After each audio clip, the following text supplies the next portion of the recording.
گھی کو تھوڑا سا اچھل کر وہ شخص جو کہ متکبر تھا اور بڑا بہترین لباس پہنے ہوا تھا اس کے اوپر اس کے کوئی چھینٹے پڑ گئے۔ اس نے کہا کہ بھائی میرے پاس تو یہ گھی کے علاوہ کچھ نہیں ہے، میں زیادہ سے زیادہ یہ کر سکتی کہ تمہیں گھی فری دے۔ تو اس نے نا، اس نے کہا اس کے پیسے دینے ہوں گے کہ کتنے پیسے ہیں؟ اس نے کہا اس کی قیمت 1000 درہم ہے۔ اس نے کہا بھائی یہ سوٹ میرا ہے نا، جگہ تمہارا ہے۔ اس نے کہا پھر سوٹ اتار کے دو مجھے۔ اس نے کہا کہ میں یہاں پھر تو ننگا ہو جاؤں گا۔ السلام علیکم ورحمۃ اللہ وبرکاتہ۔ بسم اللہ والصلاۃ والسلام علی رسول اللہ۔ معزز ناظرین کرام، آج کا جو قصہ ہے یہ بڑی پرانی بات ہے، ہم نے یہ قصہ سنا بھی تھا، پڑھا بھی تھا، پھر دوبارہ یہ میرے پاس قصہ آیا ہے۔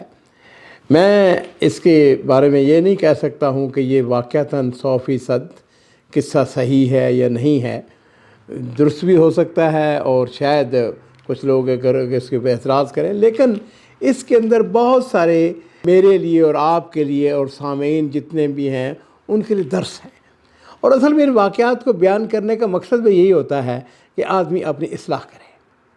عزیزو، ہوا یوں کہ ایک بوڑھی عورت، اس نے اپنے گاؤں سے اس نے دیسی گھی لیا، اور دیسی گھی کو اس نے اپنے سر پہ وہ چھوٹا سا کیا کہتے ہیں برتن اس کے اندر رکھا ہوا، اور مارکیٹ بازار کے اندر آ گئی۔ اب بازار کے اندر وہ جا رہی ہے تو سامنے سے ایک شخص داخل ہوا۔ اس نے دیکھا اس کو، اور یہ شخص جو تھا اس نے بہترین لباس پہنا ہوا، اپنی چال ڈھال سے جناب بڑا فخر اور بڑا متکبر قسم کا انسان۔ انہوں نے دیکھا اس کو، انہوں نے کہا مائی یہ کیا ہے تمہارے پاس؟ اس نے کہا میرے پاس بیٹے گھی ہے۔ اس نے کہا اچھا کیسا ہے گھی؟ اچھا ہے، خالص ہے، وغیرہ وغیرہ، ذرا نیچے اتارو اس کو۔ لو جی، وہ بوڑھی عورت تھی بیچاری، اس کے ہاتھ کانپ گئے۔ وہ جس وقت اس نے اپنے سر سے وہ برتن اتارا تو گھی جو تھا، شاید گرمی کا موسم ہو، بہرحال گھی کو تھوڑا سا اچھل کر وہ شخص جو کہ متکبر تھا اور بڑا بہترین لباس پہنے ہوا تھا اس کے اوپر اس کے کوئی چھینٹے پڑ گئے۔ اب وہ اماں جو ہے بوڑھی عورت، اس نے ہاتھ جوڑ دیا، اس نے کہا کہ محترم میں سے غلطی ہو گئی ہے، گھی آپ کے اوپر جو ہے اللہ اس کو صاف کر دوں میں اس کو۔ اس نے کہا نہیں، بات سن، تمہیں نہیں پتہ یہ کتنا قیمتی لباس ہے، کتنا مہنگا لباس ہے؟ اس نے کہا مجھے کیا پتہ۔ اب وہ جناب علی اس نے بکواس شروع کر دی اور کہنے لگا کہ اس کا تمہیں معاوضہ دینا ہوگا۔ اس نے کہا کہ بھائی میرے پاس تو یہ گھی کے علاوہ کچھ نہیں ہے، میں زیادہ سے زیادہ یہ کر سکتی کہ تمہیں گھی فری دے۔ تو اس نے نا، اس نے کہا اس کے پیسے دینے ہوں گے کہ کتنے پیسے ہیں؟ اس نے کہا اس کی قیمت 1000 درہم ہے۔ اس نے کہا میں تو سارا دن محنت مزدوری کر کے زیادہ سے زیادہ 10 درہم کماتی ہوں اور تم 1000 درہم کی بات کر رہے ہو۔ لو جی، لوگ اکٹھے ہونے شروع ہو گئے۔ ہاں بھئی کیا ہوا ہے، کیا ہوا؟ اس نے کہا کہ اس نے ہاتھ جوڑے ہوئے، اس نے کہا کہ مجھ کو معاف کر دو، مجھ سے غلطی ہو گئی ہے۔ اس نے کہا نہیں نہیں نہیں، 1000 درہم تمہیں دینا ہوگا ورنہ میں تمہیں پولیس کے سپرد کر دوں گا۔ اب ناظرین کرام، ہوا یوں کہ ایک نوجوان سمجھدار، انٹیلیجنٹ، ذہین، فطین، ہاں جی، جس کے اندر اصلاح، خیر خواہی، لوگوں کے ساتھ ہمدردی کرنے والا، پیار کرنے والا آگے بڑھا۔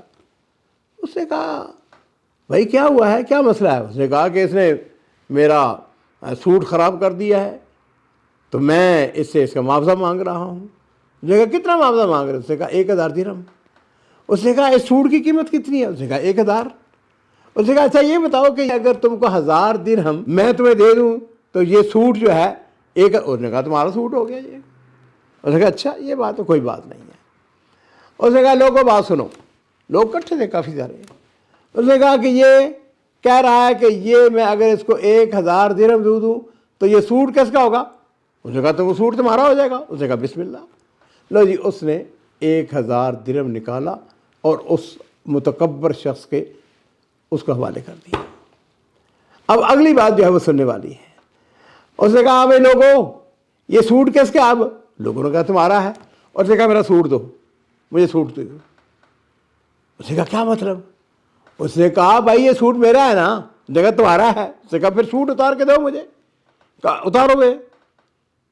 اس نے کہا کہ میں یہاں پھر تو ننگا ہو جاؤں گا۔ اس نے کہا مجھے اس بات سے کوئی غرض نہیں ہے تم ننگے ہوتے ہو یا نہیں ہوتے ہو، یہ سوٹ مجھ کو واپس کرو، یہ میرا سوٹ ہے۔ لو جی بات شروع ہو گئی۔ اس نے کہا کہ تمہیں بھی اچھی طرح پتا تھا کہ یہ بیچاری بوڑھی عورت جو ہے اس نے غلطی سے اس کے چند چھینٹے، اور یہ کپڑا جو ہے دھویا جا سکتا ہے، جس سے اس کو دھویا، اس نے کہا میرا سوٹ اتارو جلدی کرو۔ اور لو جی ناظرین کرام، بات بڑھتی چلی گئی۔ لوگوں سے اس نے کہا ہاں لوگوں نے کہا ہم گواہی دیتے ہیں واقعی سوٹ آپ کا ہے، آپ کی ملکیت ہے، آپ کا حق ہے کہ آپ اس سے لیں۔ لو جی اس نے کہا کہ مجھے پورے لوگوں کے سامنے مجھے ذلیل و خوار کرنا چاہتے ہیں۔ اس نے کہا ذلیل و خوار نہیں کرنا چاہتا، ہاں ایک بات ہے کہ میں یہ سوٹ تم کو بیچ سکتا ہوں۔ اس نے کہا ٹھیک ہے، کتنے میں بیچو گے؟ اس نے کہا 2000 درہم ہے۔ اس نے کہا مطلب ابھی تو تم نے مجھے 1000 درہم دیا ہے اور ابھی اسی سوٹ کی قیمت تم 2000 مانگ رہے ہو؟ اس نے کہا بات یہ ہے کہ باقی اس وقت اس کی قیمت 1000 تھی، لیکن اب میں نے اس کی قیمت بڑھا لی ہے، 2000 ہو گئی قیمت، لاؤ نکالو۔ اور ناظرین کرام، جو بیان کرنے والے ہیں انہوں نے بیان کیا، اس کے پاس کوئی چارہ نہیں تھا، اس نے 2000 درہم نکالے اور اس نوجوان کے سپرد کر دیے۔ وہ جو عورت تھی بیچاری جو گھی بیچنے والی تھی وہ وہیں کھڑی تھی، اس نے اپنا 1000 جو ہے وہ اپنی جیب میں ڈالا، اور جو ایکسٹرا 1000 تھا اس نے کہا خالہ بات سنو، یہ تمہیں جو اذیت ملی ہے، تمہیں جو پریشانی ملی ہے، یہ 1000 درہم جو ہے اب میں تمہارے سپرد کرتا ہوں، میں تم کو عطیہ کرتا ہوں۔ تو ناظرین کرام، جیسا کہ میں نے عرض کیا کہ بعض لوگ جو ہیں وہ چھوٹی چھوٹی باتوں کو لوگوں کی مجبوریوں سے ناجائز فائدہ اٹھاتے ہیں۔ تکبر، فخر، غرور، وہ سب جانتے ہیں کہ جو میرا مخاطب ہے وہ بیچارہ کمزور ہے، لہذا اس کے اوپر دباؤ ڈالتے ہیں۔ میرے نزدیک، میں آپ کو سچی بات بتاؤں، میرے بھائی ہیں جو میری بات سن رہے ہیں، میں ان لوگوں کو انتہائی بدترین شخص سمجھتا ہوں جو کسی کی مجبوری سے ناجائز فائدہ اٹھاتا ہے۔ بعض لوگ یہ کہتے ہیں، ہماری پنجابی کے اندر وہ کہتے ہیں ہماری داڑھ کے نیچے، وہ نیچے آیا ہوا ہے، اب وہ پھنسا ہوا ہے، جو مرضی بنوا دو۔ نہیں بھائی، کسی کی مجبوری سے ناجائز فائدہ نہیں اٹھاتے ہیں۔ ارحموا من فی الارض یرحمکم من فی السماء۔ اگر کسی سے غلطی ہو گئی ہے، نہ جانے طور پر، انجانے طور پر، یا کسی بھی صورت میں، اس کے ساتھ سلوک جو ہے وہ انسانوں والا کرو۔ بارک اللہ فیکم۔